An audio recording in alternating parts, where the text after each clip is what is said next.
The concept of judicial oversight brings us to the judicial branch, as established by Article 3 of the U.S. Constitution, a very short article.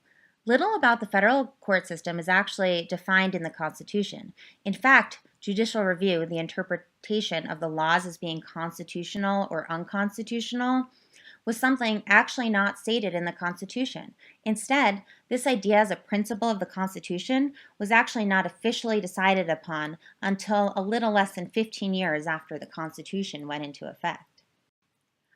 What the Constitution does say is this: the judicial power of the United States shall be vested in one Supreme Court and in such inferior courts as the Congress may from time to time ordain and establish. It's saying that inferior courts are meant to mean all other courts in the federal court system. The Constitution doesn't even mention the number of Supreme Court justices there must be. There are currently 9, but it's only been that number since 1869, and the Supreme Court was almost expanded during the 1930s. It's up to Congress to decide to add a seat or take one away. The word justice is just a fancy way of saying judge.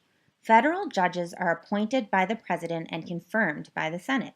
They can stay on the bench, meaning on the court, until death, retirement, or impeachment. No Supreme Court justice has been removed from office. Although one was impeached, he was acquitted.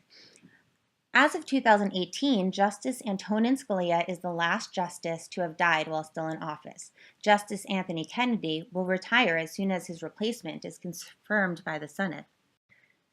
The courts can help to clarify a law by interpreting the language in the law. They can thus see if the law is being followed and applied appropriately. As mentioned previously, the Supreme Court can engage in judicial review through determining constitutionality. The rulings in these cases set precedent for future cases that surround the same issue, though future cases may further narrow or change the interpretation. In terms of precedent, for example, we will see how a court case called Tinker v. Des Moines set a precedent in 1969 that students have certain constitutional rights even when they are at school. That case has been used as precedent to decide whether or not a student's rights have been violated, even in recent years. Few cases have what's known as original jurisdiction at the Supreme Court, meaning they originate there. Most federal cases start at the lower level of federal courts, known as the district courts. There is no jury at the Supreme Court.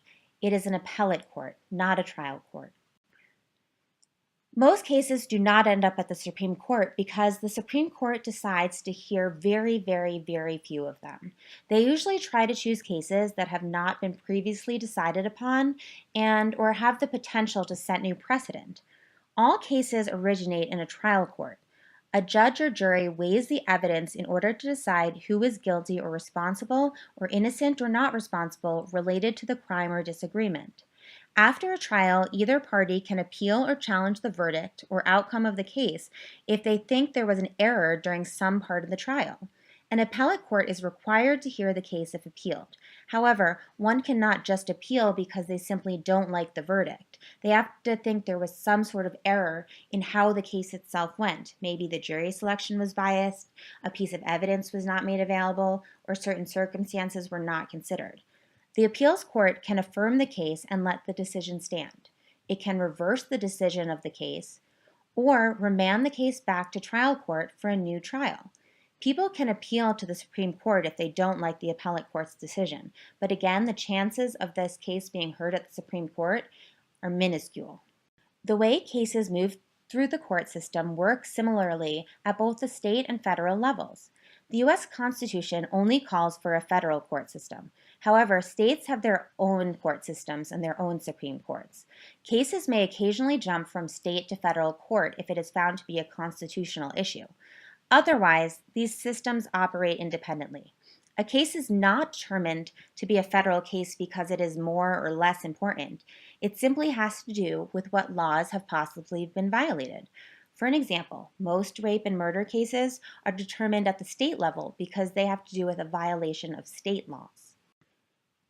The two cases I just mentioned are criminal cases. However, there are two types of cases. These types are not specifically mentioned in the Constitution, but are nonetheless important to know since the federal courts hear both types. These types are called criminal cases and civil cases. People tend to think about criminal cases more often due to what makes the news headlines, but both types are common. When the government is charging someone with a crime, it's a criminal case. In a civil case, the disagreement is between two affected parties. The Supreme Court hears both criminal and civil cases at the appellate level. In fact, there are famous Supreme Court cases, both civil and criminal. While the court system is quite complicated, it is essential to the concept of justice. Well, there you have it, the basics of the three branches of government as based on Articles 1 through 3 of the U.S. Constitution. I know it's a lot to digest, but the hope is that some of this information is a review for you. Worry not, though.